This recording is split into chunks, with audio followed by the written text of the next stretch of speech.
Thank you for joining me as I assemble the exterior entry stair kit number 91038, which is part of the Yorkville Townhouse collection. My name is Phoebe. I'm the staff miniaturist at miniaturist.com. Let's start by identifying the parts. There are 5 MDF pieces in the kit. MDF stands for medium density fiberboard, by the way. There are 2 sidewalls. That's what we have here. And they have a rabbet cut at the bottom edge. So, bottom edge cut out. There are 2 side supports. These are triangles. And there's 1 base with a beveled edge. Now let's identify the whitewood parts. The instruction sheet identifies these parts on a picture of the assembled stair. So let's use it to follow along. Here are the 2 lower posts. They are solid with a cutout.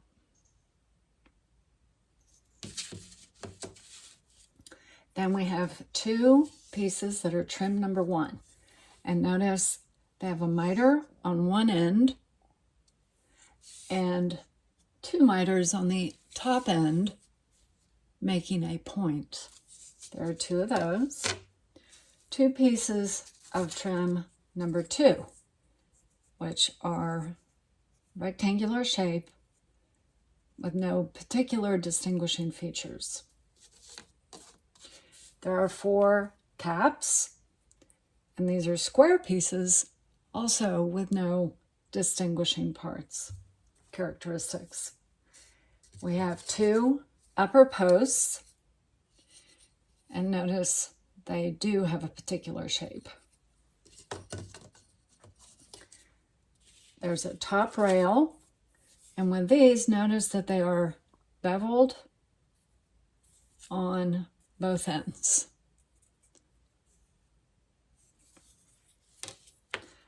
And top rail number 2, which is rectangular with no distinguishing features. They can be distinguished from the trim number 2 in that they are smaller.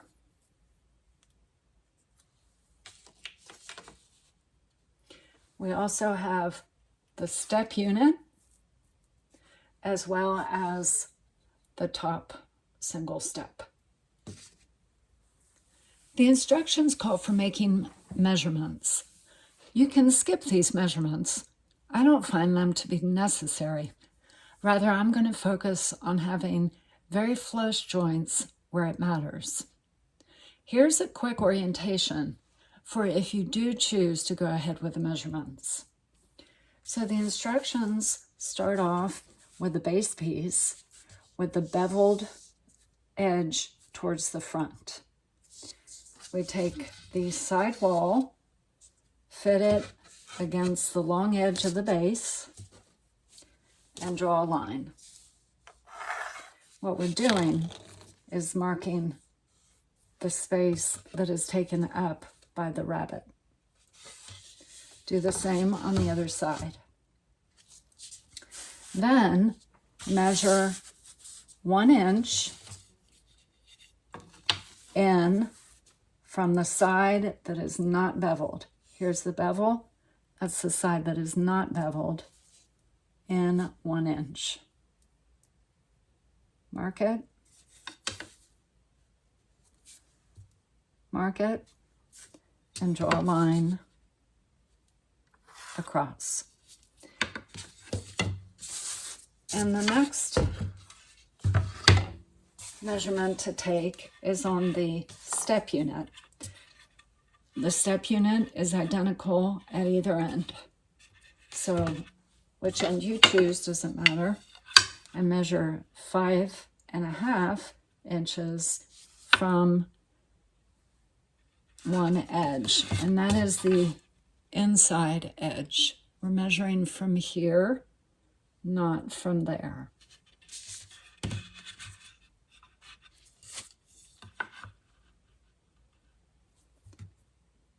5 5.5, 5.5, and draw the line.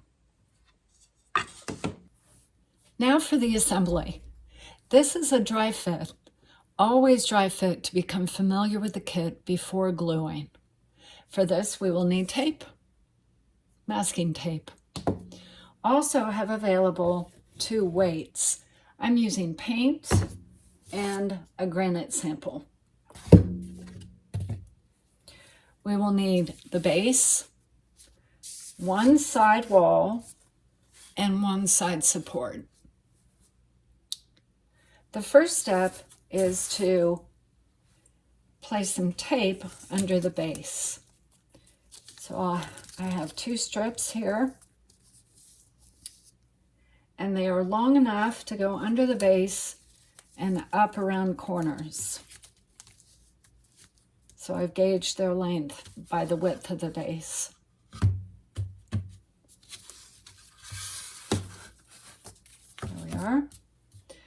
Next, we put the side wall in place against the base. The joint at the back here must be flush. That is very important. And the side of the base fits into the rabbet on the side wall. So line it up on the back side first, and then pivot it into place, and use those tape lengths to come around the corner and secure the wall in place. There we are. And we use our weights to help support the wall in place. There we go. Keep it up. The next step then is to add the side support. By definition, it supports the assembly. It will stand on a short side, and the elevation is also a short side, and the hypotenuse will support the step assembly. And so we'll put that in place against the side wall. In this case, the joint that is very important is where the base bevel meets this hypotenuse, and we want that to be perfectly smooth. I actually find it helps to close my eyes and feel whether it's smooth. I don't want to be able to feel where the two meet. It should be smooth, continually so. We'll secure it in place in 2 strategic locations. We want to stay out of the way of what's to come. So down here at the base is a good place to tape the 2 together. And then on the back side,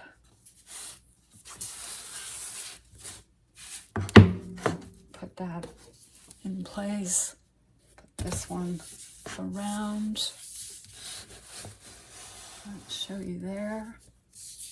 And we're going to add, so we've just added tape here. I'm putting the block there to support the assembly. And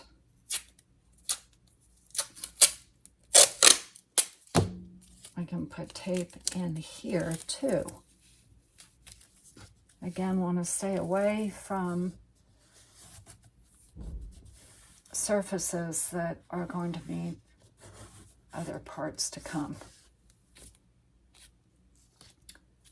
So we have the sidewall in place, we have the side support in place, and with this tape, now we don't need the supports, and that it is more self-supporting. Here are 2 tags for the other side, do exactly the same. Here is what we have so far. the two side walls mounted on the base and flush with the base at the back. Right here, these joints must be flush. We also have the two side supports mounted on the base and also on the side walls. They are flush with the bevel of the base. These two flush mounts and the two in the back are very important. It's worth taking the time to make the adjustment. Also, you might find that it's helpful to continue with the assembly up against a wall. The stair will be ultimately mounted against the Yorkville Townhouse on that surface.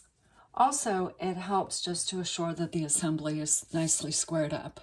Now we are going to install the steps unit and the two lower posts. A first step to take is to add tape underneath the base. This piece of tape is going to help us keep the step unit in place.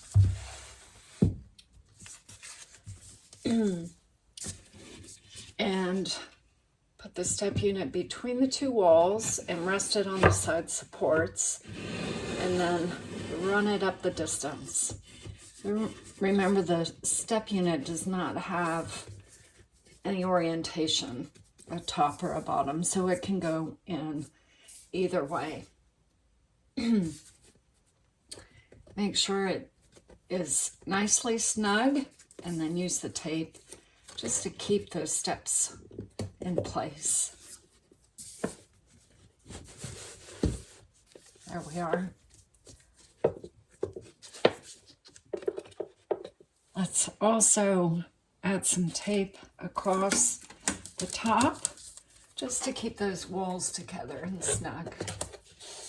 And again, up against the wall, we can assure that the unit is nice and square. The lower posts sit on the lower step. They fit nicely right there, and they must be flush with the bottom step. This one is nicely flush. This one's a little off, so I'm going to give the step just a little pressure to make sure that that is a perfectly flush joint, and secure it with tape.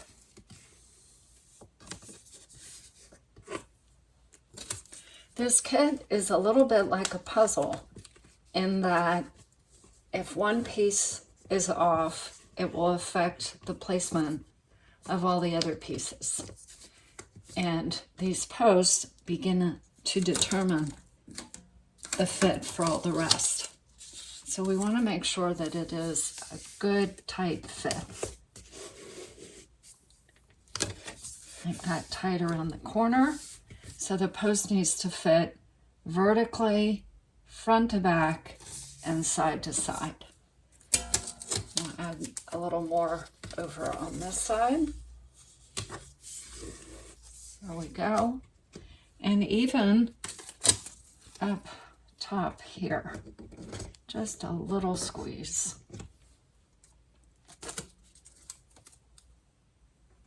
There we are. So here are the steps and lower posts in place from the front side. And here's the back side view. Stair piece in place, supported by the long side of the side supports, as well as resting on the bevel edge of the base. Having the assembly pressed up against the wall helps to assure that it's square. I'm going to move this piece of tape down below, around the back side. It's not necessary. It just does help keep the walls nice and tight. We need the two upper posts, the top rail number 1, 2 of them, and the top rail number 2 of those as well. I like to put the upper post in place first to, again, assure that the joints are coming together nice and tightly, flush and square. So this kit is much like a puzzle. One piece out of place affects the rest of the assembly. And the fact that these posts line up nicely, they are at the edge here where the banister or the wall goes from being horizontal to being at an angle. They fit nicely meeting the stairs. So that tells us that the assembly is pieced together correctly. You notice that if you push the stairs up, the posts move up as well. So if you have a situation where your posts aren't fitting nicely, then try adjusting the stairs down a little bit. And then the opposite would be true if you have a gap here. I can't push this one down, but if you had a gap here, then that would suggest that your stair is not high enough, and you could pop it up a little bit.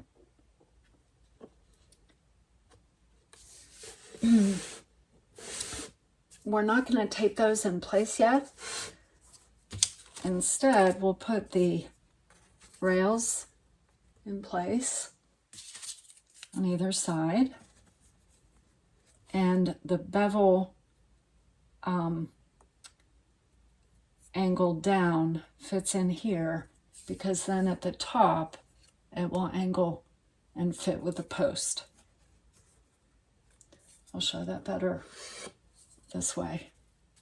We want the bevel to meet the post flush. Put that in place, and we want all of this to meet up nicely. And I can see that I have a little bit of a crack there. Again, it's like a puzzle. If you see a little bit of a gap, adjust some joints elsewhere. And keeping that in place. And now our trim number 2s, top trim number 2. And let's put the other one there. It goes on the horizontal top of the wall, pivoting this around. There we go. It should fit snugly up on top and be flush with the wall. If this is flush and these are touching and these are touching here and it's touching down here too, then we're in good shape. If they're not, make some adjustments. Remember that you can move the stair, adjust it a little bit, can help. For putting the top step in place, let's turn the assembly around and wedge this top step. Choose the surface we want. In between the walls, might be a tight fit, and flush with the stair assembly.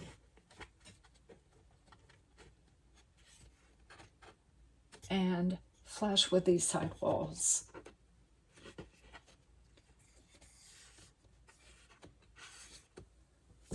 Secure it with tape.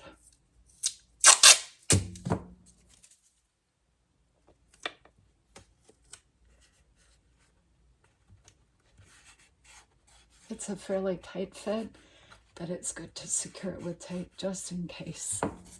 And a little spot of tape on the bottom side too, where that top step meets the step assembly. And we know that we have a nice fit when these two edges are flush.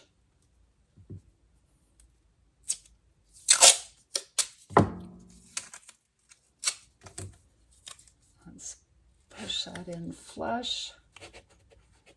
There, support it on the sides. Push this one in flush too and support it. So this is the surface that would go up against the house facade, like so. The last two pieces to go on the side wall are trim number 1 and trim number 2. You'll have 2 sets, one for each side wall. This trim number 1 has the the mitered end and the double mitered end. So it goes in place in this orientation.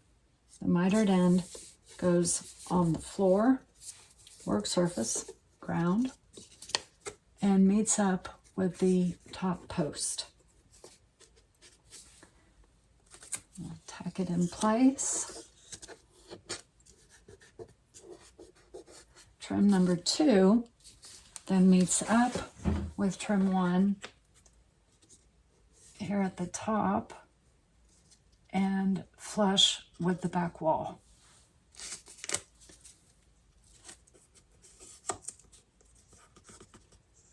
There we are. And some adjustment may be necessary here. The space between this trim number 1 and the bottom post is where some correction is allowed, provided for.